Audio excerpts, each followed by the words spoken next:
Hey everybody, welcome back to another episode of the Women's Fittest. I'm so excited to have Leana Kaplan here with me today. So it's funny because you are growing by leaps and bounds on Instagram, and not that like it's been a hard and fast rule, but I didn't even know that you weren't a pro yet. You obviously look like a pro. And you're Nope, I'm still amateur. And I mean the reality is I probably could turn pro, depending on who showed up and everything. But it's not my time yet. It's like I'm not happy with how I look yet. And when I go out there and I actually do get that pro card, I want to be like, yeah, this is my pro card. I earned that and everything. Yeah, absolutely. Like undeniable. I get that. No, absolutely. I mean, and God, I mean, I'm spread so thin right now. I'm work, school. I mean, I can't do what most competitors do, and that's crazy off seasons, like crazy pushing off seasons, and then competing every single year. I can't do that. So I have to be a little more, I don't know, I'm a little more Conservative. conservative with my time and everything else I have going on, because it's just I'm already spread so thin. And bodybuilding, it's a 24-hour sport. It really is. Yeah. Yeah, well, I wanted to, I mean, like I said, I've done this before, and the couple of people that I've had on that were amateur did turn pro within, the next year or so. So, I mean, we'll talk about what your plans are and everything, but some really great things that I know people are going to take away from this in the first place is that you are very involved in the industry. I've seen stuff on your story with you're working with like Dana and Bailey. And Yeah. is this through Redcon? Yes, this is through Redcon. Redcon has given me phenomenal opportunities and all that. And I mean, usually wherever I go, like I went to USA's 2 years ago and everything, I meet some great people. Like I met Jared Feather. I met some Olympians and everything. And then we've just connected and become friends since then and all that. So it's one of those things where it's just like the more you go out there, the more great people you'll meet. And then the more you'll learn. And it's crazy. It's such a great industry if you are brave enough to look for opportunity and seize those opportunities. I agree, because I'm somebody that I never made it very far in the industry, but I know a ton of people, and through networking over the past 10 years, I mean, this is where all this came about. It's just like, it's like, who am I? I'm not anybody, but I know everybody because I made the effort to make those connections, No, absolutely. And I won't even say you're nobody. You're not nobody. It's like everybody is on the same playing field. It's just how well you're known. Yeah. That's it. It's just how many people know you, but we're all in the same people, our same field. We're all people.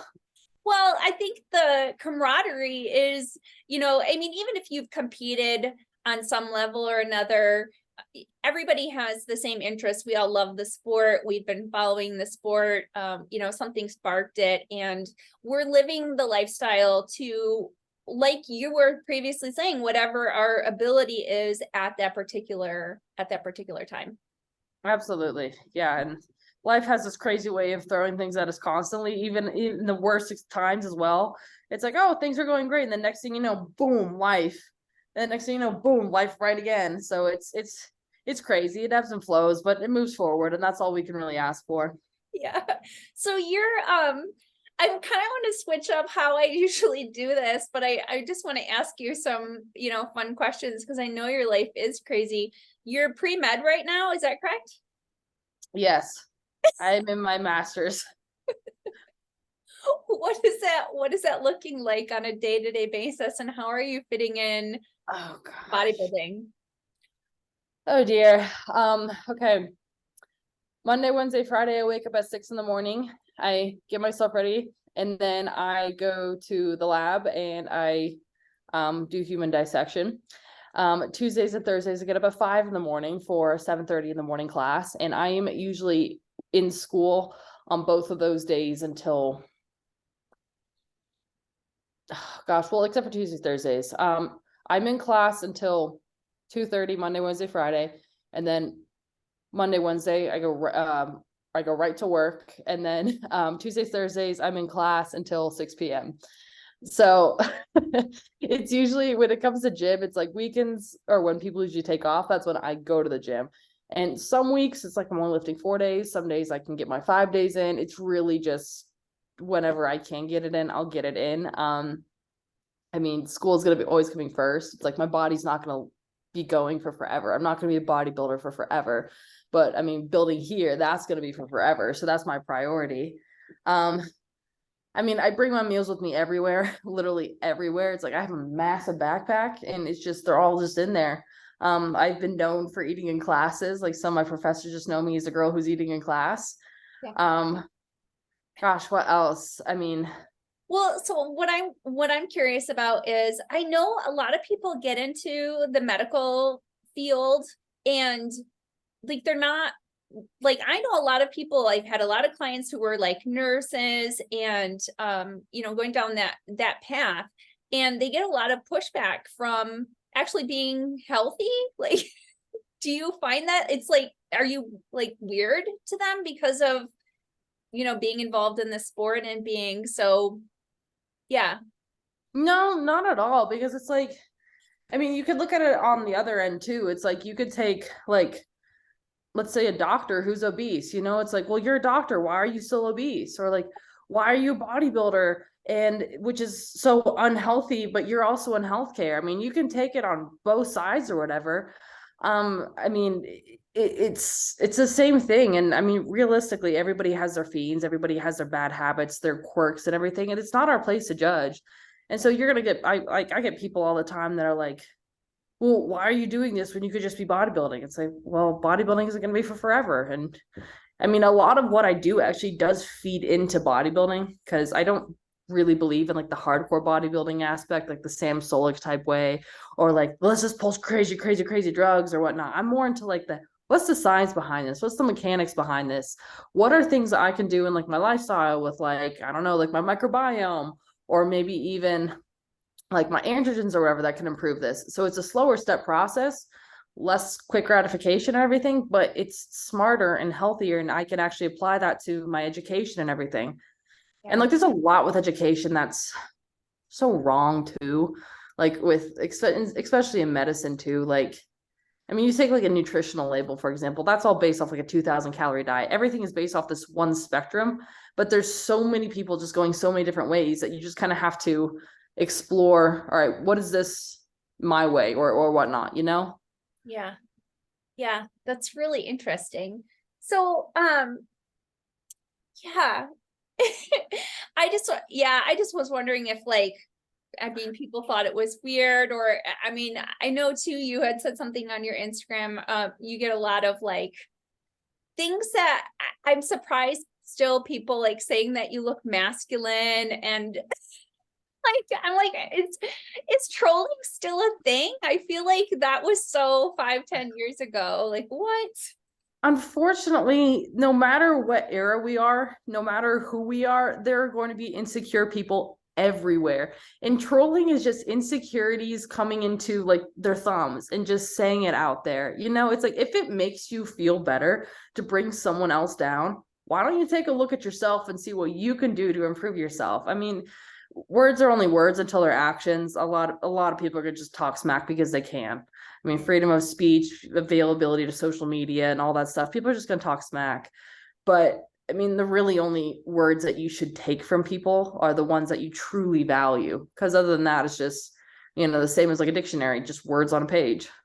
Yeah, that's really well said. I mean, the best thing I could say is like whenever when someone says, especially a dude, it's like, oh, you look like a man. I'm like, well, yeah, if you lifted weights too, you would look like a man. Why don't we switch roles? Right. It's like, yeah, Yeah, people are just gonna say what they think because they think bringing other people down just makes them better. When in reality, it's like, what does that do for you?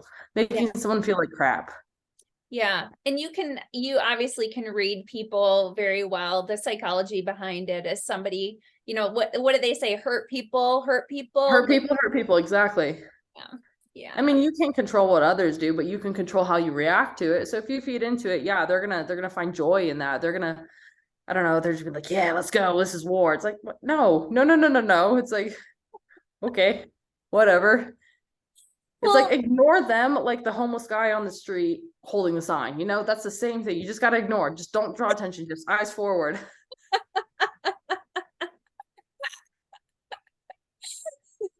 It's the exact same thing. It's like, don't know. How often do you help the homeless people on the street, Leana? It's okay. It's situational, very I situational. know. It's yeah. I mean, just same like that. It's like, do I feed into this? Do I? No. Yes. Have I in the past? Have I? Yes, I have. But granted, I usually don't have a lot of just cash on me, but I have a lot of granola bars, so I'll give them a granola bar. One time I gave this homeless guy a granola bar and he actually threw it at me. So after that, I had a little bit of like fear of giving granola bars out. But I mean, a granola bar is gonna be better than a buck, I feel it anyway. Because like, hey, why don't we eat rather than do something bad with this dollar, you know? Yeah, for sure. Yeah, it's definitely, I feel like the same way. It's definitely situational because sometimes you see the same people over and over and you're just like, okay, like we've all had situations that I mean, yeah, like not to get into, I mean, I've been homeless. I've been homeless before. So I know you Oh can no, get I'm so sorry. I did not mean to like, oh, no, I wasn't. No, oh, I'm an awful person. I no, totally struck a no, wrong chord. I am so no. sorry. I wasn't like a begging homeless person. No, but still, it's the same category. Now I feel terrible. Oh dear. I am so sorry. I am a terrible person. Well, I think about it more like I also got out of this situation. You know what I mean? So I kind of No, I get it. get more judgmental towards people that are homeless and begging because it's like I know everybody has a, everybody has their individual story. So yeah, I don't take anything from it. There was no I feel, oh my gosh, I feel so bad. I feel so bad. I'm like, no. Of all the things I could have said, that's what I said. she's like, all right, this interview is over. I just dug myself right into that hole, didn't I? No, it's totally fine. Oh So, dear. oh my gosh, it's so funny. Well, one of the things that I love about like, so you're 23 years old, correct? I am 23 years old, yes. Yeah, yeah. So, I mean, just like you're young in the industry. And I think one of the things that I really love over the last couple of years, there's pluses and minuses to everything, like we've been saying. And the whole like female empowerment movement, I think one of the good things that has come from that is women have really moved into weight training and getting stronger in the gym. And it Mhm. is a lot more celebrated on social media rather than like, I would say 10 years ago, with like me getting into it, Dana being one of the first ones doing women's physique, there was a lot more trolling and a lot more judging of women wanting to get stronger and build muscle. So, and here you are, somebody who has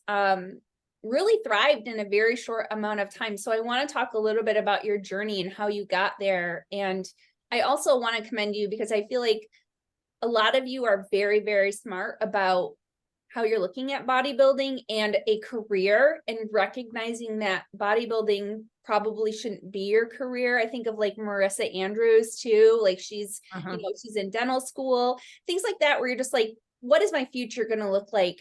And I also love bodybuilding. So how are we going to make all these things work together? So I want to commend you for that. Having a good Thank head on you. your shoulders and thinking about things that way. So Thank let's you. Yeah, no, I appreciate that. It's definitely been tough. But I mean, like I said, it's like my body isn't going to be my main selling piece. I'm not Kim Kardashian. I am not, nor do I want to be. It's like that's not where I see myself. So I don't know, I gotta be smart. I gotta study. Yes, Lots of stay in study. school. Stay in school. So let's talk a little bit about your background, like athletics growing up, as a kid. What did you play? And then what was the spark that kind of got you into lifting weights at the gym? Oh dear. So I did a little bit of everything. Every single sport that did not include a ball, I did. Um, that is pretty much me. Horseback riding. I did wrestling for a bit. Track and swimming were my two main ones. I actually got offered scholarships for both of those in college, and then I took up an athletic scholarship in college for track. Within not even a semester. It was like half of like the first indoor season. My knees just done, just kaput. Like my body is so broken. For 23 years old, I got the body of an 88-year-old. It's so bad. And I'm still dealing with it to this day. And I'm like, I mean, I was joking with this with my boyfriend. I'm like, my life expectancy is probably 27, 30. That is probably my life expectancy. Just because I beat myself up so much when I was younger. But so my coach, he pretty much told me, he's like, listen, if you're a horse or a dog, you should be euthanized. I'm like, phenomenal, great. So I got my second knee surgery, and then I was done with track. I had to medically retire. So I started going to the gym for physical therapy. I had a physical therapist and everything post-op, and I was just going there to get stronger and let out that athletic energy, because once you have it, once you've been an athlete, it's never gone. It's like a complete mind switch, and you can't get rid of it. And for, gosh, it was for like 3 weeks. It was a 24-hour. There was this guy that was literally like just staring at me, and I couldn't read what he was thinking or whatever. And granted, I was still really butthurt. I couldn't do track, which I loved. And eventually I had to walk by him to get to my next machine. And he like trying to talk to me, and I told him, listen, you're not getting my fucking number. We're not going on a date. Leave me alone. And he goes, no, have you ever thought about bodybuilding? And I'm like, what? I was like, no, I'm done. And then I just kind of shoved it off. He kept pursuing that for, gosh, probably a week after that. And eventually I just sat down and decided just to talk and just figure it out and see what it was about. Because I mean, before I even really knew about it, I was like, okay, this is stupid. This is narcissistic. You're wearing all this bling. You're getting on stage in a spray tan. And I mean, this doesn't look like it's really athletic. You're not really competing. And so I sat down and started talking with him, and that guy ended up being my first coach. Oh, nice. So that's how I got into it. And since then, I mean, he's retired coaching. He's moved on to different things. And I've had a couple different coaches in between, but now here I am.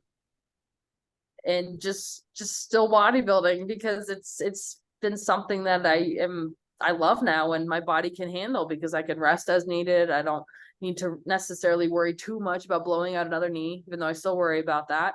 I can fit it more into my schedule. I'm not getting up at like 4 a.m. for practice, and then again the next day and everything else like that. But yeah, that's how I got into it. It was completely by accident. It was one of the best accidents that's ever happened.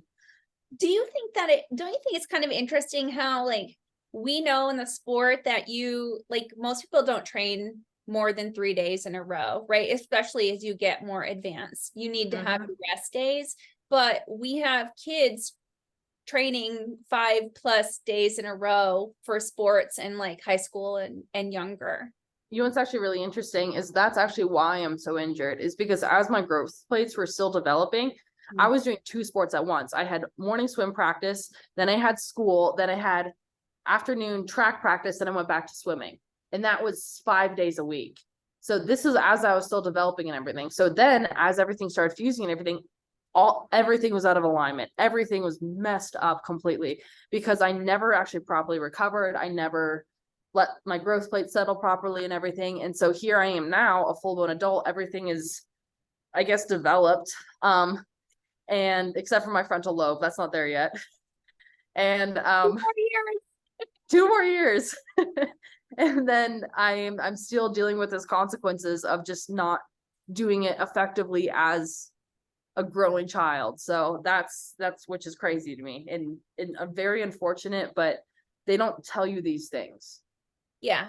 I think people just think kids are resilient and they can do it. It's like, just because this is what we've always done doesn't mean it's what we should always do, but it is. Yeah. And also, like, as parents, they're like, oh, I want my kids to go to bed. I don't want them absolutely running around the house batshit crazy. I want them to let go of that energy. So what's a good place to do it? Sports. Yeah.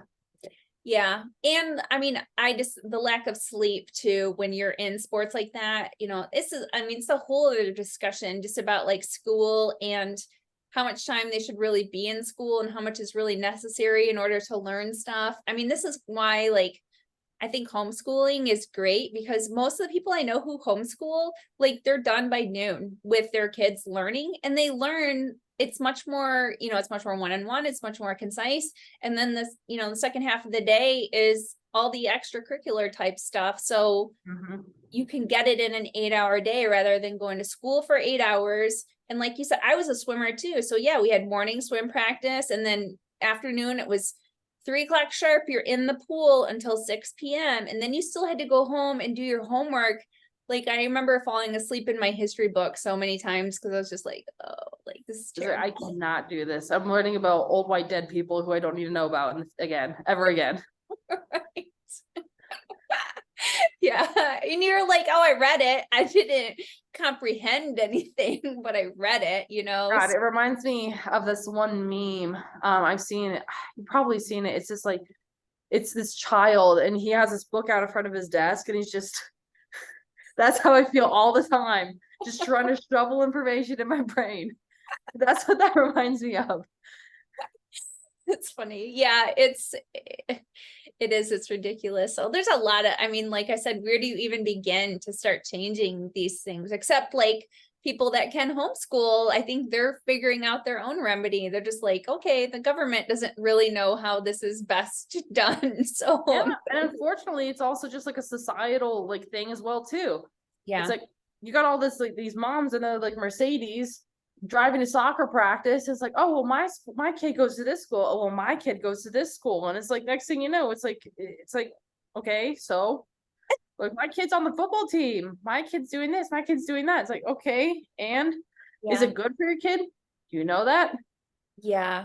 Yeah, there's a lot of pressure to, and I think with social media, it makes it even worse because you have to look more and more like people have their shit together, I have seen so many accounts that I don't follow, but like maybe I was following over the past 10 years or whatever of people who, like a lot of girls who were so lean all the time and they have these fitness accounts and just millions of followers, and now they're like they have more body fat on them and they're just like or moms or whatever, and they're just like, I was doing all of this, I hated myself at the time, like I was too thin, I was too, you know what I mean, like people just were trying to appease a whole bunch of nobodies out there who are following them, clapping and applauding, and then they realize like, what am I doing this for? Attention, like I'm not happy, and they weren't really happy. And it just kind of floors me how many people were putting themselves out there as like I said, especially from the time Instagram started up until now, and it was like, oh, it was just a front, like you weren't happy and healthy at all. Yeah, and on the latter, I mean, speaking for myself, I don't even know how my Instagram account blew up. I don't even know what I don't post that much. I just do what I do. I mean, I occasionally post. I'm sure half the photos, I kind of just look like a wet dog. I'm just doing my thing. I'm just either really in my off season or I'm really lean or I'm not posting because I'm really lean and I don't like anybody. And just out of nowhere, it's like, oh, okay. That's pretty cool. How neat is that? How long have you, you're at like what are you at, like 100,000 followers almost? I was close to that. I mean, I was at 92.2 a month ago, and then people just decided they hated me, and now I'm back to like 91.9. It's like, okay, whatever. Whatever. How long have you had your Instagram, or that you were? Since 2017. Okay. Yeah. Well, I love your account. I think you're hilarious. You have a great personality, and that might be it too. I mean, the more real stuff you post, like on stories, because I don't post on my wall very much regularly anymore, but I mean, people follow your stories just to see like what's going on and whatnot. So no, absolutely. And like, but my goal is to get to 100,000 by the end of the year. If I don't get it, that's fine. But if I get it, that'd be really cool. It usually, if you and the goal is to get to 100,000 without posting a single picture of my ass. That is the goal. And so far I'm on that track. Yeah, you definitely strike me as somebody, like your pictures are great. You have one pinned at the top where you're like, what is that from? You're pointing. Wait, let's go to your Instagram. It's my announcement with Redcon. Oh, and I look so mean. Oh, like, and then there's me with a sword today. Nice. Was this something that you won? Oh no, that sword it was just a prop. I mean, I used to do modeling, and so I have good contacts with like a lot of like photographers and all that other stuff. And I just did a photo shoot post show, and then and I saw that he had a sword. I'm like, can I hold your sword? And then I thought it was really cool. So he got this picture. I don't even know what I was pointing at. But I was pointing at something, and that was like in between shots, and it just ended up being really cool, and I loved it. Yeah, that's a great photo for sure. Yeah, your pictures are awesome. Obviously, you post stuff about training, which I think is really helpful for a lot of people. Ah, but unfortunately, oh my gosh, don't even get me started with that though. It's like so many people think that they are like, as soon as they like do one show or they got their CPT through ACE, which is a BS program or whatever, that they are like God tier when it comes to training. And that Oh, is not the case. It's like you learn so much, and there's so much new research going out, and there's so many new studies, and what works for me might not work for you, and all that other stuff. It's like I have a video on there of me doing lengthened partials, and I was explaining why I do lengthened partials and everything. And next thing you know, I see another big name Instagram account essentially calling me out. They're like, yeah, we saw this account only doing a set, just a straight set with lengthened partials, and that's bullshit. I'm like, okay, they work for me. I do them because that's a sticky spot. And yeah, in all these stupid movements where people are like, we'll do this instead of that, do this instead of that. It's like, just, it's not rocket science. Just do what works for you, you know? yeah, there's a lot of training wars that go on between different camps. It's kind of interesting. And yeah, you have to just figure out what works for you. It's a lot of stuff like I said at the beginning, social media was like starting to provide a lot of good content. And I love to even like posting, people put more of their off season where it used to just be when people were very, very lean. But now it's gone to the other side of like, there's too much information where if you're only following one camp, you're going to totally think that the other one is wrong because you want to side with somebody. And it's really hard for people to just gather information and sift through it and understand. Like you said, I mean, that's a very good way of just like, you try something. Do you feel like it's working for you? You know, you have to give it 8-12 weeks to make sure that something should be fitting into your program. Yep. There's a lot of critics without credentials. Yes. That's very well said. I love this. So 3 years ago, huh? That is 3 years ago. Yep. That was 3 years ago. I have a ton of like progress pictures and everything. I do. Yeah. But I don't post a lot of them just simply because, I mean, people don't know me from where I was 3 years ago. And like the comments on that, a couple pages reposted that one and everything. And all of it was just anabolic steroids, anabolic steroids, anabolic steroids. And that is completely false. Yeah. That one from a girl who didn't know she had, I mean, on the right, a girl who had an autoimmune disease, who didn't know she had an autoimmune disease, who wasn't eating right, who just started bodybuilding, to someone who has now got her health under control, figured out her autoimmune disease, knows what works for her body and everything. And that's the difference. And it's also significantly newbie gains as well, too. Those are the 2 years in between. The 1 year in between was crazy newbie gains. And since then it started to slow down. But yeah, God, the amount of hate I got on that one is ridiculous. It's like, what's your problem? People want things they want an excuse why it's not working for them when essentially, like you said, they're not covering all the variables and not correcting the things that they're doing wrong. It is a lot of work. It's a ton of work. And I know I mean, from the same too, like my beginnings, I just had a leaner, athletic body. So, you know, when you're leaner, you look more muscular, and it's like, oh, well, you were really muscular to begin with, you know, and it's like I weighed 108 pounds. Like I started in that exact same boat. I started bodybuilding in less than 120 pounds, and now here I am sitting comfortably in the 160s, 170s, sometimes even 180s. Yep. Yeah. So, I mean, it's all relative, and like pictures they can be so deceiving because, yeah, like you said, body fat differences alone can make it look like somebody gained a ton of muscle when essentially they, you know, are just stripping body fat away. So, and even again, it's like you take someone who's 5'2" versus someone who is 5'11", 5 pounds on them is going to look extremely different than 5 pounds on someone who's taller. You know, it is going to be a night and day difference. You probably won't even be able to tell 5 pounds on someone who's 5'11", but it will look like that person who's 5'2" just gained 50 pounds of raw muscle. Yep. Like, what? No. Well, and this is why a lot of the pros in the industry, I think nowadays, especially, there are some that are over 5'7". You're pretty tall, right? Yeah, I'm 5'9". 5'9". Yeah.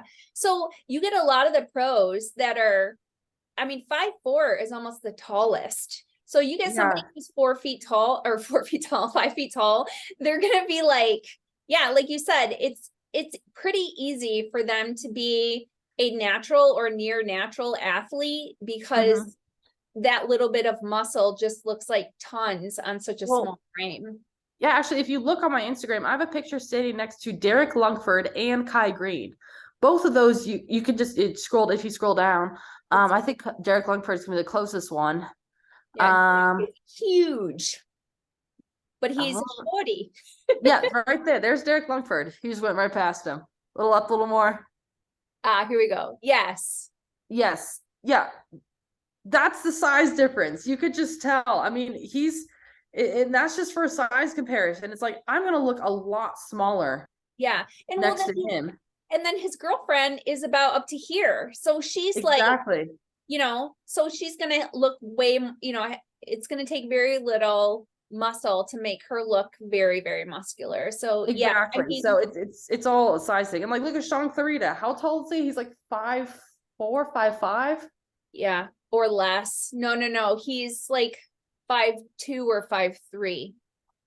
Yeah. See. Yeah. I think, I mean, I might be wrong, but I think like the tallest wellness pro is like 5'6". It's very possible. Yeah. Well, so I mean, when you got, it's very hard and also very respectful when respectable when you are taller to put on size, because it just takes so much work, so much more time, so much more mass. And even then, I mean, you could also take biomechanics and physics into the question. It's like the range of motion is so much greater, the risk for injury is also so much greater. So it's like you don't see it that much, but when you do see it, it is incredible. Yeah. When you're taller too, like you said, biomechanics now, like squat patterns are completely different than short people who can squat like 400 pounds, you know? So it's like you got 400 pounds moving 4 feet versus 400 pounds moving 4 inches. No, I know. Like, that's not the same. I'm not saying it's easier for one or the other. It's not. It's not. It's a different type of connection. So I think there is there's definitely, there's just so many variables. So, I mean, this goes back to the whole thing about like what you're saying about people looking at your training. It's like, you have to try things out to make sure they work for you. Yes, there is some things that are rooted in science that we know, but that doesn't necessarily even mean that it's going to work out well for you. This is why anecdotal evidence is also important. Exactly. Yeah. So you're a fisherman? Is that Yes, actually, it's my little brother who's the crazy fisherman. I used to fish more. Now I don't have time. But oh my gosh, that kid, he could catch a whale out of a toilet bowl. He is so talented. That's awesome. That's awesome. Hey, how did you get this? Is this a scar or is that is a scar? Yeah. Okay.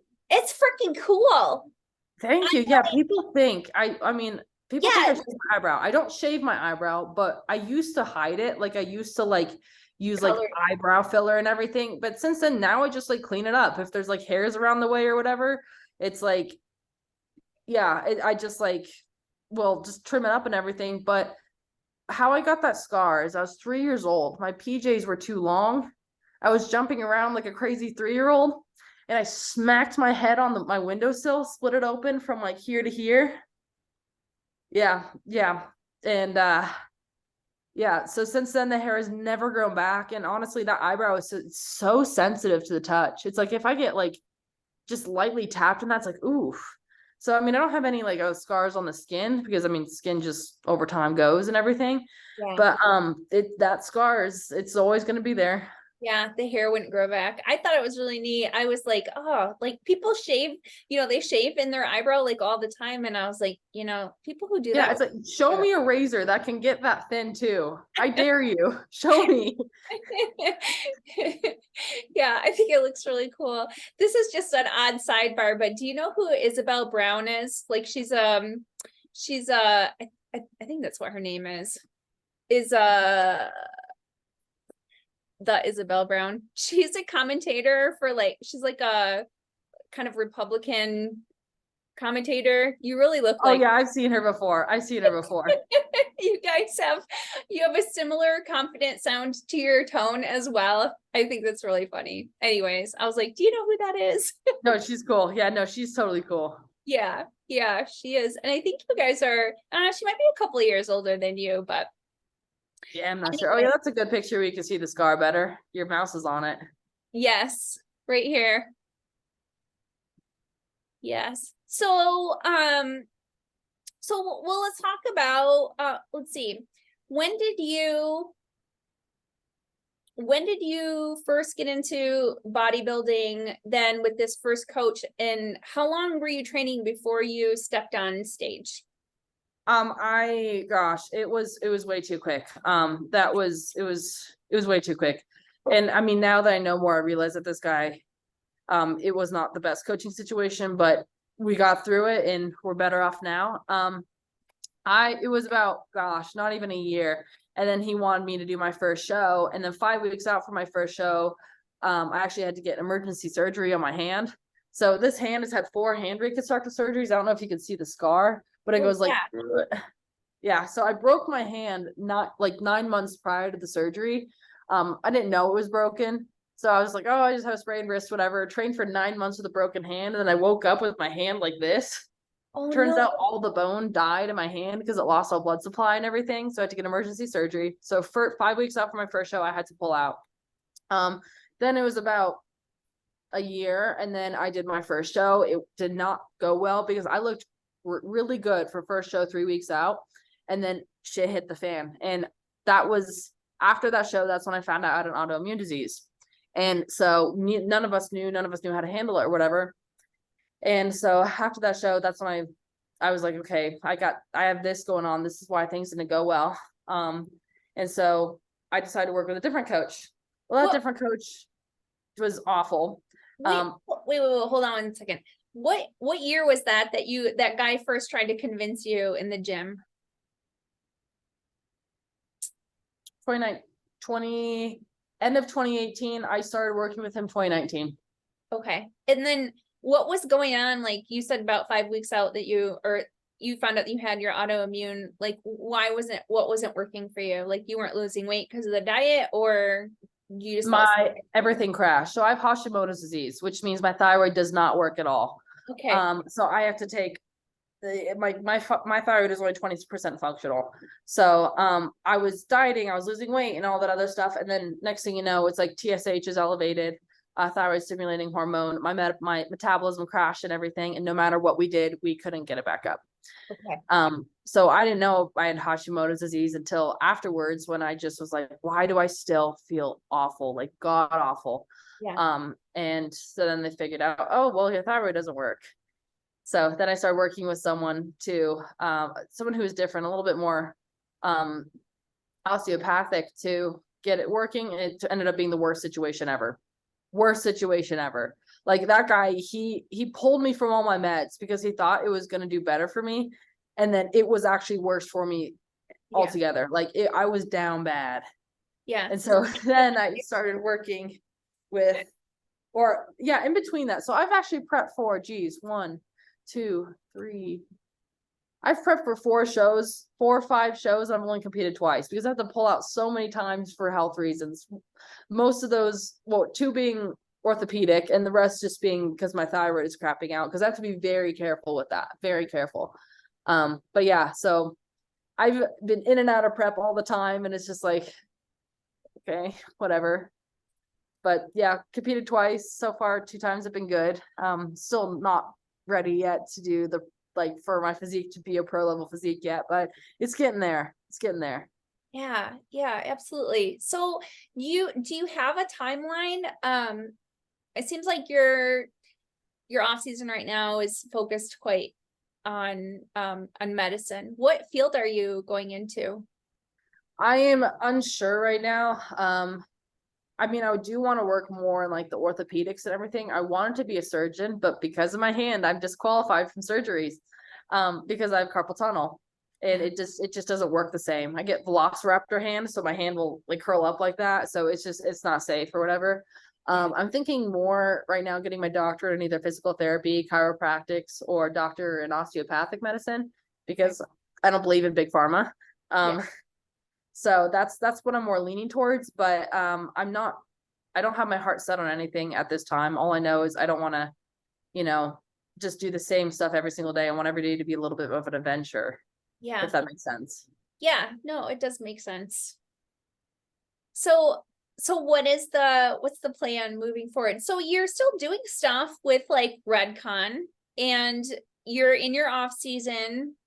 Is this more just a wait and see type of thing of what your physique looks like until you think you're ready to cut back down and get on stage? Or It's what? more just like I know I need like 10, 15 pounds of muscle, or at least I know that's what I'm gonna need in order for me to be probably happy with that. And that's gonna take about maybe 2 years if everything is perfect. So yeah, I mean without the help of steroids, it's gonna take like maybe 2, 3 years, and that's my guess. um so that's I mean, I'm just gonna keep moving forward. I mean, off season with everything and all that, it's just gonna be moving forward. That's all I can ask for. Yeah, And then I mean, the stage is always gonna be there. I'm not in a rush.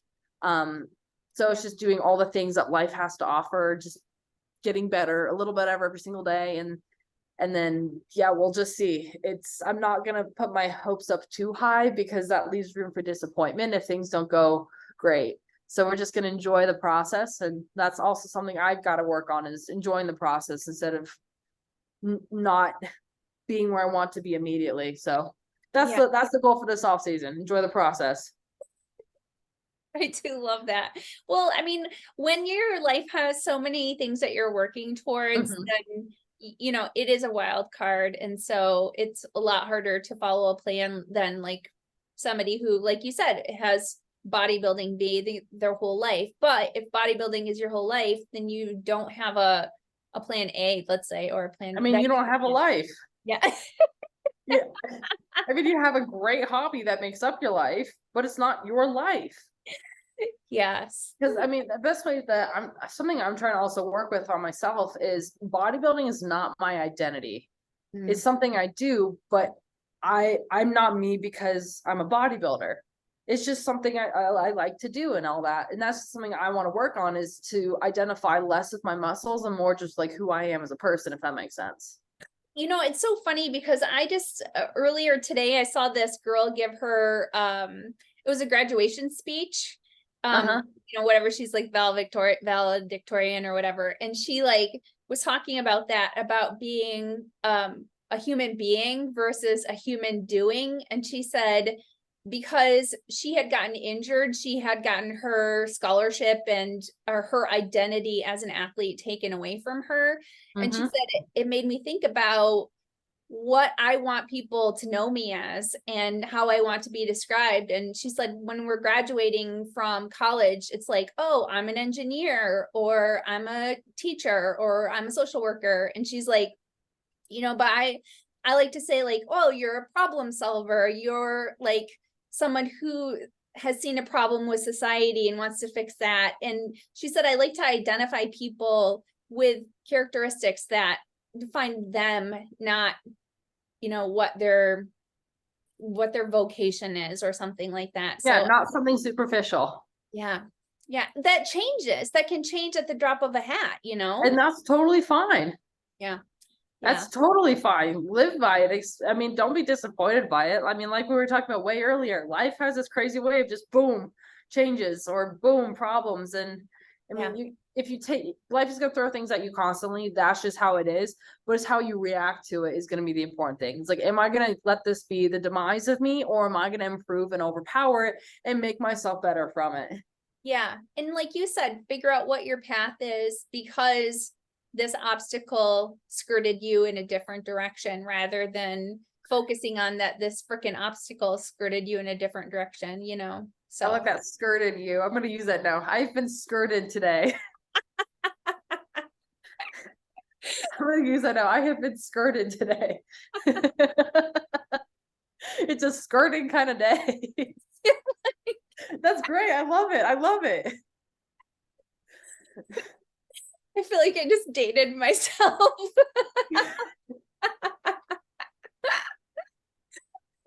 No, that's awesome. It's great because it brings light to a not so great situation. It's awesome. Okay. Yeah, I mean, but that's the truth. It's how life is. And I think one of the things that people run into a problem with getting into this sport is they expect all the stars to align and this perfect path to be set out before them. And you're such a great example of somebody who is, like you said, trusting the process, sticking to things as best you can. And you have a proposed outcome for a timeline, but it's really a 2-year plan, right? As far as stepping on stage goes. And I mean, with anyone who was wanting to be a competitive bodybuilder or even a well-known bodybuilder, you will know within 6 months of going to the gym regularly and eating cleaner whether you are going to be a successful bodybuilder or not. It's not that, oh, I'll know this in 3-4 years. You will know within 6 months because it is so much a genetic card. It is so much of that. And I'm not just saying like, oh, how quick you can put on muscles. It's origins and insertions and how your body can recover, and how you can handle stress and how much you can eat, how much you can sleep. It's not just like a genetic beauty pageant. It is a genetic everything thrown into a bowl, and you'll know within 6 months. And you'll get people that just are like just starting their journey and they're like, oh yeah, I'm gonna start my first bodybuilding show in 12 weeks. It's like, bro, you're gonna look like a 2x4 on stage. Don't do that. Don't do that. Save your money. Save yourself. yeah, And and so yeah, I mean that's what I tell people who are trying to get into competing and all the other stuff is spend time with it and see if you really made of it too. Because even to be a successful competitor, a lot of people can't do that. yeah, absolutely, absolutely. And if you do it for the purpose of, like I did it for the purpose of, at that time, that's what I wanted to do, is try my hand at competing. And for me, I'm just like, dieting in contest prep probably brings out the worst of my back eating disorders and that type of thing. Like, it's not a healthy thing for me. So if a challenge isn't challenging you mentally to be better in some way, then you're just adding shit onto your plate for no reason at all. So being able to decipher the purpose of a goal rather than just having a goal for the sake of a goal is, I think, really, really important. And you can be a bodybuilder without being a competitive bodybuilder. You can swim without being a competitive swimmer. You can do all the things every other athlete wants and enjoys doing, and all the things you enjoy doing without putting, I guess, a medal around it too. It's about enjoying it. And I feel like a lot of times with competing, that actually takes away the joy because it puts money and value and what your, again, identity or everything on the table. Yeah. And a Winning. lot of ego too. A lot. Like you can do these things without just, Yeah. yeah, because competing, God, competitive bodybuilding, if you're doing it right, there's so few people who can do it. So few. Well, and 'Cause even most with people that, don't, yeah, it's hard. And most people, just for starters, don't get lean enough. Most people do not get lean enough. And when yeah, you do get lean enough, that just brings out ridiculous demons that you don't want to, it's bad. It's bad. it's so true. I was thinking about, I was watching one of John and Renee Jewett's videos, and it was the last show that Renee placed second. And she was just talking about like what it meant to her, as far as pushing herself through this as a challenge and everything. And something that I think John said, it's like, it goes back to what we were saying. Nobody 5 years from now is going to remember that she only took second at that show, but they No. remember her for, her attributes and how she would push through it. And it's like, it's all this other stuff. It's not really about the winning. I mean, think about like Did you know who Dana Lynn Bailey was before? Like, you didn't know who Dana Lynn Bailey was when Dana Lynn Bailey was Dana Lynn Bailey. You weren't even involved in the sport then, right? I actually did see her. I actually knew who she was. Okay. I was getting ready for a track meet and I was watching an inspirational, I looked for inspirational Yeah. like workout clips or whatever, and I forgot who she was working out with. Maybe it was Phil Robbie. I'm not exactly sure, but it was Dana Lynn Bailey with a whole bunch of top lighting and this guy yelling behind her, and she was overhead pressing a bar. And I was like, I love her. Who is she? Didn't know it was Dana Lynn Bailey. And since then, I mean, as getting to know people in the sport and seeing social media, and everything, I'm like, that's her. Yes. It was probably like a Machiavelli motivation clip or something like Oh yeah, that. the Machiavelli motivation. Yeah. Yeah, yeah. Oh yeah. It was great. It was Yeah. awesome. But like a lot of people don't even know who, the people who started, this sport are. So No, it no. your fame in the end is only going to be important to, I mean, the certain people who knew you at that time or knew of you at that time. And then, I mean, the people that are close to you. So I mean, let's be real. We're all gonna end up 6 feet in the ground eventually. yeah. What And do you want your legacy to be? Oh, I had 1.5 million followers and I posted my cheeks on Instagram. Or I just figured out the best way to add size to your calves. right. Or I just figured out that I just learned that this is going to be bad for some people and this is going to be good for others. Or I just figured out the best way to for the phosphocreatine system, or whatever. It's like, do you want to be known for your followers and your cheeks, or do you want to be like actually leave a legacy behind? And I mean, at least personally speaking, I want to leave a legacy behind of this girl taught me this, or she helped me with this, or she inspired me to do this, Yeah. rather than you got Yeah. deltoids over there 6 feet under the ground, you know? Yes. Yeah, absolutely. Yeah, we're talking all the meaning of life here. What's your purpose? But I mean, honestly, it is the truth, and we can get really, really caught up in you know, social media because it makes important people seem unimportant and unimportant people seem important. It's just like it's not real. I mean, I say that all the time. Like it really isn't real. As real as people try to make social media, you know, It's not. yeah. It's like you can put all like the crazy like music in the background. You could do all the lighting, all the editing, but it's like, uh, let's be real. The big picture is you are filming your workout rather than really doing your workout. Yes, I know. And it's like, Yeah, because and I'll have for people, you, and even Redcon be like, oh, you should like film while you're working out. It's like, I'm working out. I don't yes, need to justify that I'm working out. yeah. I'd say I don't need to show everybody that I'm working out. Like, And I'm it's so already doing time it. consuming, and I think I love it, but I think a lot of people don't really appreciate because they've never filmed a workout, so they don't know that it's awkward. You get in the way of people at the gym. You end up doing an extra set or two. A lot of times, like if I would film, I'd film my warm-up set because I know at least I'm going to be doing that. Otherwise, I'm doing like extra sets. And then it's like, oh, well, you only have a little bit of weight on there. Yeah, it's just my warm up set. I'm just showing you what exercise I'm doing. But it's like, yeah, like what for? Like, really, is this the best way to allot my time? So, Mm-hmm. And like yeah. with bodybuilding, I mean, it's quite simple. Let the physiques speak for themselves. It does not matter how much weight that person has on there. It does not matter if they're filming or not. It does not matter, like, I mean, posing does matter, but it does not matter how many likes you have on Instagram. The physiques will speak for themselves.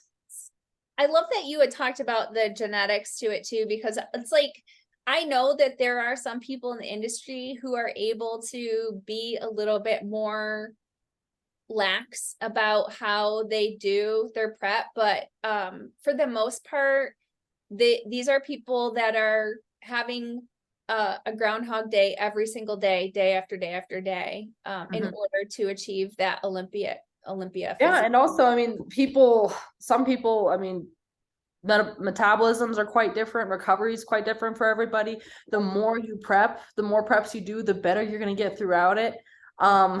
How you handle stress, it's those other things as well, how you handle things. If you have another job that's stressful, or if you can dedicate, I alone, like my job is very physical. So I'm getting like 15,000 steps in a day. Like that's pretty tiring. It's a tiring job. And I know like people too, who've done like construction, and they're like, I can't do this if I want to add size. You're like, no, Exactly. Yeah. you're burning so many calories and you're fatigued all the time. So, Exactly. Yeah. but it's like, hey, you got bills to pay, right? Like this is We got life. this is more important than stepping on stage in your underwear and a spray tan. I'm So getting skirted right now. I gotta take care of the skirting before the bodybuilding.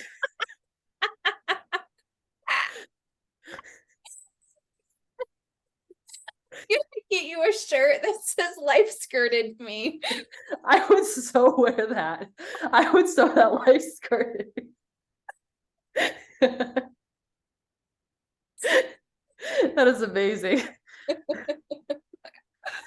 That is the quote of the year. Life skirted me.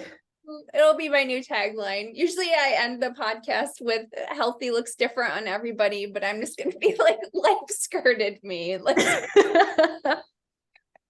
God, it's only appropriate, especially considering how rough this last prep was for me too. It's like I totally got skirted in that prep. Oh God. so what is it that you're like? So are you just running into issues with Hashimoto's every time you do prep? Yeah, well, not only that, but I mean, I was born with chronic insomnia. Oh, And that's so right. I saw you post about that on your story, asking for any suggestions. the last 10 weeks of prep, I was getting maybe 2-3 hours of sleep a night. And then eventually it got to the point where I actually started passing out because my body was breaking down. Yeah. And then it got to the point where I was experiencing symptoms of like psychosis and schizophrenia and water retention. I started losing muscle. I probably lost 10 to 15 pounds of muscle off my frame. But Sorry. me being the hard ass I am, I was not gonna back out. I'm like, I'm 10 weeks, we're going. I'm just So laughing between how Hashimoto, you're go like ahead, sorry. you're like schizophrenia and water retention, as if those are like, but yeah, like hallucinations are very common if you go days without. No, it wasn't even that. I would just be sitting there and it'd be like 50 different voices talking to me at once.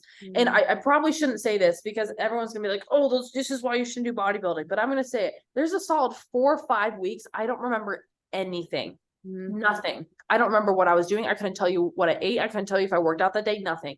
There is a gap in my memory. And so, and like I said, I've had chronic insomnia since I was born. It was my fault for starting prep because the medication which I've been taking since I was 6, it started losing its efficacy or its efficiency. And so that was right when I started prep, and I should have known immediately. I was like, nope, we're not doing it. We got to get this medication figured out. But nope, I was like, oh no, I'm just stressed and whatever. It's finals because I started prep when I was in school. Most of the time I'm prepping, I'm in school. So I was like, oh, it's just stress, whatever. I'm not sleeping well. Nope. 10 weeks out, shit hit the fan. It hit the absolute fan. And 2 months afterwards, because now in 2 months now, I'm still going to the doctors every single week. I'm still getting tested. We are still figuring that out. The only thing that has actually been able to put me to sleep is Xanax and Ambien. Oh, wow.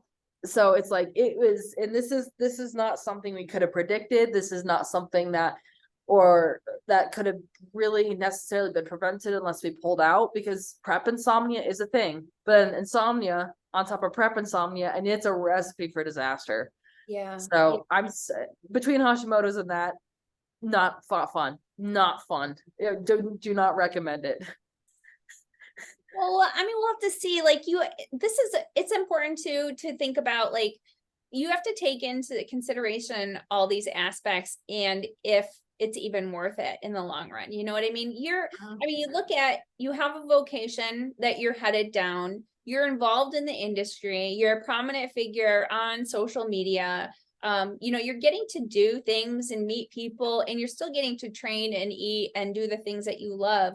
Sometimes it's just about evaluating if it's even important to do. I mean, like I had the same thing. It's like after a couple of failed preps, after my first few preps. It's just like, this isn't worth it into me anymore. I have hypermobile joints. I kept getting injured, and I'm like, my body does not like being this lean and working this hard and trying to figure out the balance between how much I can push when I'm, depleted and on this low of calories and dieting and everything else it's not worth it to me. Like, what is the end goal, Yeah, and unfortunately, I mean, if it was up to me, I wouldn't be competing. Like every single one of my preps have been encouraged by somebody else. I have never been one to be like, yeah, I want to prep. I hate prepping. I hate that. Leana, stick to your guns. No, I do, but it's like the reality is I want that pro card. I want it so bad. And also just, I mean, it's not just for me either. It's like I have a company I got to stand behind. And if I'm a competitive bodybuilder, I have to live a competitive bodybuilder lifestyle. And then it's also like I said, I want that pro card real bad. After that pro card, I don't know what's going to happen. I don't know if I'm going to continue from there, but I want that. Well, and I don't think it's out of your reach by any means. It's not. It's just whenever I feel like I'm ready to. Because like I said, I mean, I was gonna do a national show after the show I did just do, but I could not with my health. I could not do it. I could not do it. It would have been probably, it could have honestly very well killed me. It could have. It was that bad. And so, I mean, I was looking at like the girls, the lineup for nationals and what I was looking like, and I would have won.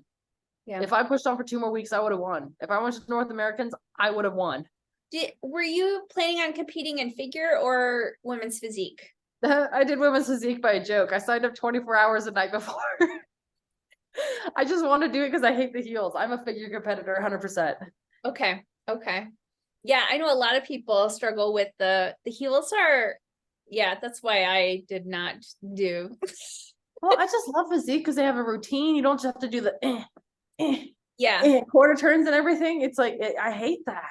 Yeah, I mean, you can flow. You can be yourself, a little bit more personality, and you don't have to put 6-inch stilettos on because those suck.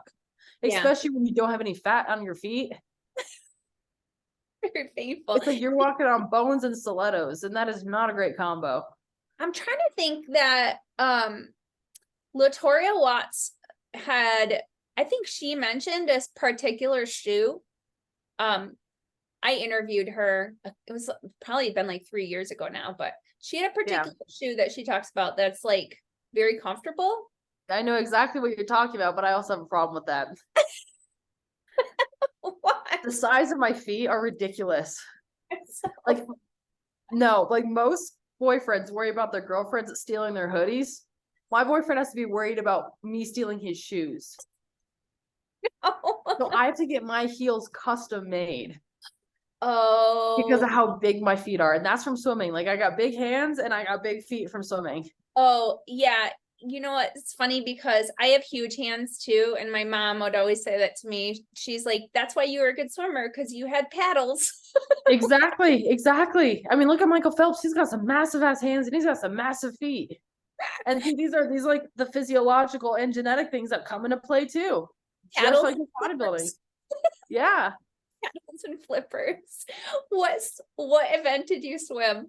I was 100 IM, 100 breast, and 50 free. Okay. 100 IM or 200 IM? Well, I mean, this is in high school, so you could do, it was 25. There were 25 lengths, so you could do the 100 or the 200. So it wasn't 50 yards, it's 25 yards. Oh, I don't remember us having 100 IM. I think we just had the 200 IM. Yeah, we had 100 IMs. Interesting.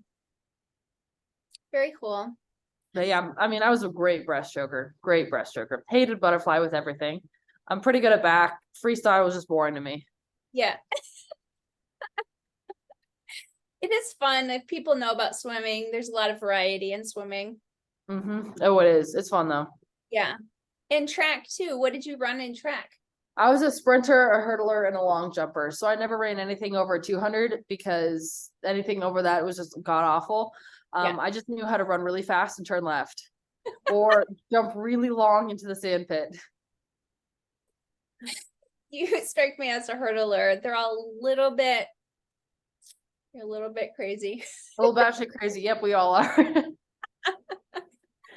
And then out of that batshit crazy, I don't know if you know horses that well, but I used to do rodeo and I was a can chaser. And all those girls were batshit crazy too. Ah, we had horses when I was growing up, and then my dad got rid of them basically Mhm. by the time when I was about 10, when I really would have appreciated having horses, and we didn't have Mhm. horses anymore. But yeah, we had horses when we were growing up, but nothing like rodeo horses. That's amazing. Yeah, it was fun. It was real fun. I stopped that immediately once I got into college. It was actually by accident too, because I had 3 horses and then in 1 month I had 0 horses. 2 died and then I sold my first horse ever because she was ancient. And she ended up going to a girl I used to do riding lessons for because I couldn't ride her the way I used to. And she loved that horse. I'm like, all right, this horse blessed me with my first rides. She's gonna bless you now.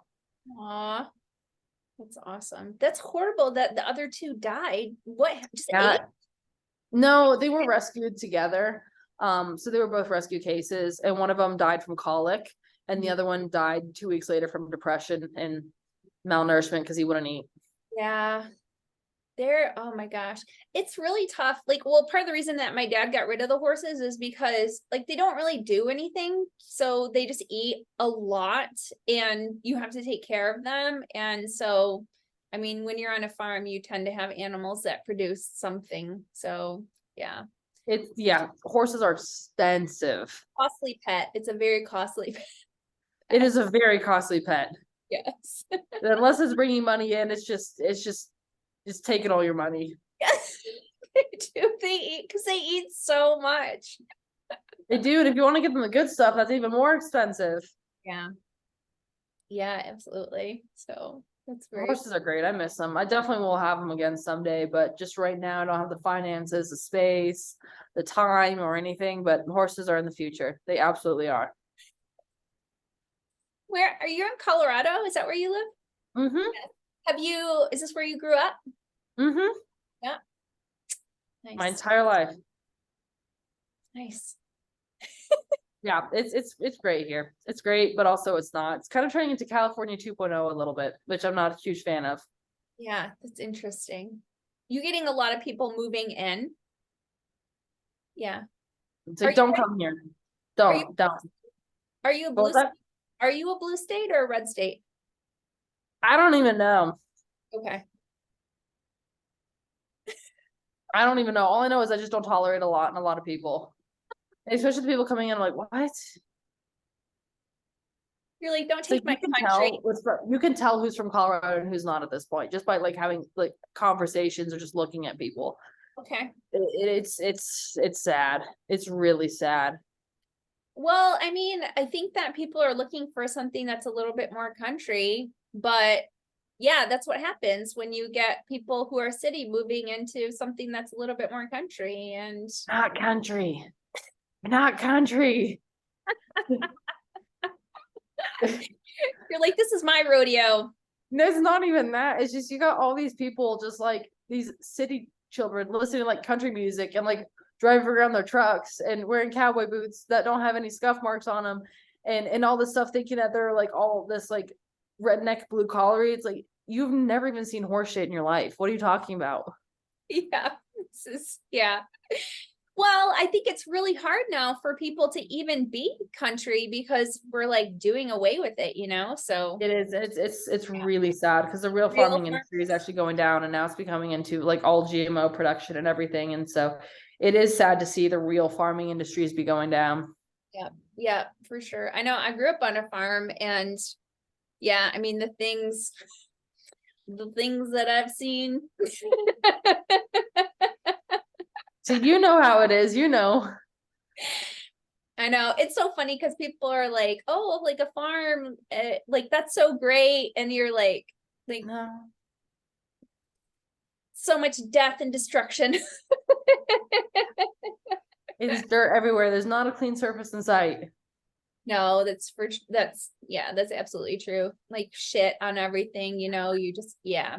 There's Yeah. a thin layer of dust on everything. You wipe it off, and then it's right back on there. It's like, no. Yep. Yep. I have I have a funny story. So my dad was a duck farmer, but our neighbors were like cattle and stuff. And Mhm. so we had like cornfields and wheat fields all around us. And they were fertilizing across the street from our home. And one morning I was getting ready for school and I had my window open and I was getting ready and I was curling my hair with a curling iron. And I was at Mhm. school and I would like turn my head and I was just like, what smells like shit? Like I just kept smelling it. I had baked the manure smell into my hair with the Oh curling iron. gosh. My hair smelled like manure all day. Yeah, it was so gross. I'm just like, That is so true though. That is really so true. Oh my gosh, that is hilarious. I'm the farm girl. I smell like shit. It's the new perfume. You didn't hear that? It's the new Coco Chanel smell. It's terrible. So true Oh though. my well, Liana, this was really, really fun. And I knew it was gonna be fun because I know you're a spitfire. Well, thank you. I hope in a good way. Yeah, yeah, very much. And again, I apologize about the homeless comment. I still feel so bad about that. Don't. I was like, oh no. I was like, no, oh, I still feel so bad about that. I have way worse trauma that would have set me off. That was nothing. I was kidding. Okay, good. I'm like, as long as there's no hard feelings, because I'm not trying to burn bridges. With such a wonderful woman like you. I'm like, oh no. You're so sweet. No, I wasn't thinking that at all when you said anything. Like I wasn't thinking anything. No. And it's not something that, people know. And if it was something that was so it's like a lot of things, right? That you go through for one reason or another. You're just like, this is my situation right now, and I'm going to do my best to get out of it and learn from it. And I don't know, for the most part, I don't think too negatively about anything that people would consider negative because Mm-hmm. all those things kind of make you who you are. So, Absolutely. Again, back to the identity. What is my identity? yeah, absolutely. Well, is there any final words that you have for the women listening? As somebody who's younger in the industry, what are you thinking? Be completely unauthentically yourself. Mm. There's going to be a lot of people telling you what's right and what's wrong, a lot of people giving you their opinion and everything, but you will know, try things out, but don't dim your light or don't change who you are to appease other people. The most attractive trait someone can be, especially as a woman, is unapologetically herself. Is like there's no man, there's no coach, there's no company, there is nothing that is going to be worth you losing who you are too. And also just be respectful of yourself too, like just know that you will be respected if you are posting your biceps more than you'll be posting like an RDL video with a back shot view, So that's what I have to say is just be yourself and just try things out, but don't lose who you are, if that makes sense. Yeah, there isn't anything more special than the fact that we are each our own unique person. So it's like, why would you try to be somebody else or deviate from who you are and the path that you're supposed to be on? It just, Exactly. And also, if you pick up a barbell, you're not going to look like me in like 3 weeks. Go to the gym, lift up the weights. You are not become an absolute monstrosity by being active. The amount of, and just being healthy and lifting weights, the amount of side effort I have to put in to do that is not something you're going to need to do just to be healthy.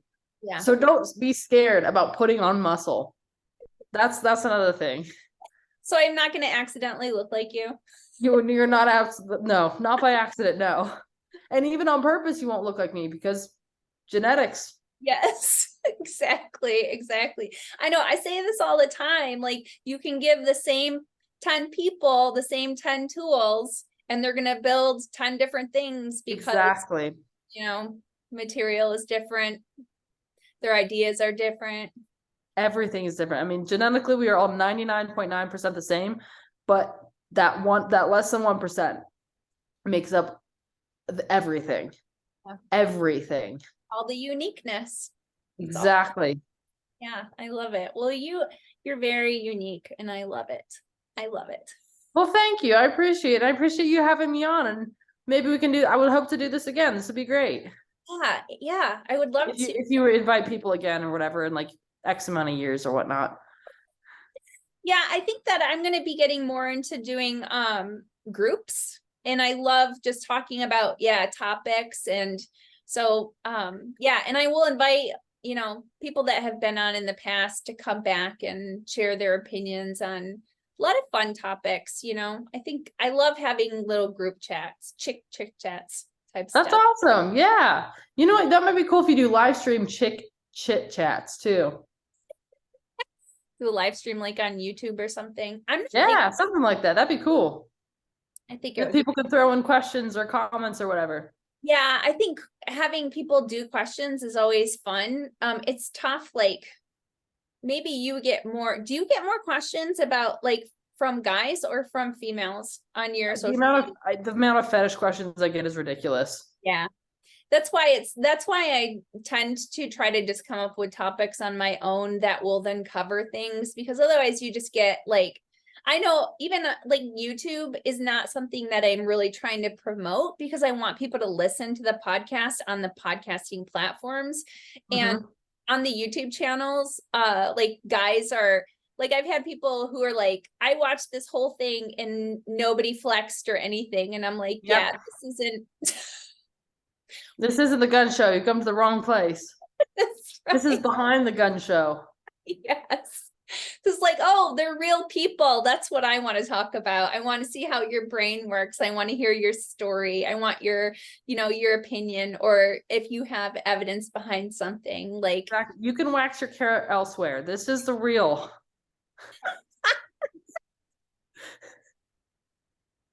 yes, this is not what we're providing. No, this is not a service to you. This is a service to the people. Yes. Yeah. And it's more like, to me, that's just how, like, I'm just trying to gear this more towards women. I want the channel to be from women for women. And I know we have guy listeners and they can appreciate a lot of the information, but yeah, it's not who my audience is, This is I love that. That's awesome. That's awesome. Leana, oh God, my hair's all over the place. Your hair is gorgeous. It is. I have to keep moving it, because if I keep it in one place for too long, like in a bun or whatever, it actually gives me a headache because I have so much hair. It's like it touches my butt and scares me sometimes. So I'm like, what the heck is that? And it's just my hair. That one photo I was looking at that I had pulled up. I was like, oh, and the hair gains even were pretty. You had like, I don't know, 6 more inches or something like that. So, oh yeah, I have a lot of hair. I have a lot. Pretty impressive. Leana, where can people tell us your Instagram again and explain this too? Because so your name is not, it's not Leah or My Leana. name is not Leah. My name is not Lee. It's Leana, and my tag is spelled the way you would say my name. Yes. So LEEAHNUH.K. I love that. Leana. Perfect. So if they want to follow you, they can find you on Instagram. Is that going to be the best place? Yes, absolutely. Instagram is going to be the best place. That's the place I'm most active with the limited amount of time I have. So yeah, Instagram is going to be where it's at. And feel free to like DM me, ask me questions or whatever. Yes, I do look through my DMs. The majority of them I ignore. But if it is like something valid or applicable or smart or something that you could benefit from, I'm so more than happy to have a conversation with you or whatnot. I promise I'm not as mean as I look as that first photo, because I look like a bitch in that first photo on my Instagram. I love it. Oh, all right. Well, thanks everybody for listening and watching to another episode of the Women's Fittest. You can find us wherever you download podcasts, and you can follow me on Instagram at the Women's Fittest or at buffcake22. And remember that healthy looks different on everybody. Or what was our other tagline? I'm getting skirted by life. Life skirted me. Life skirted me. Have a great day.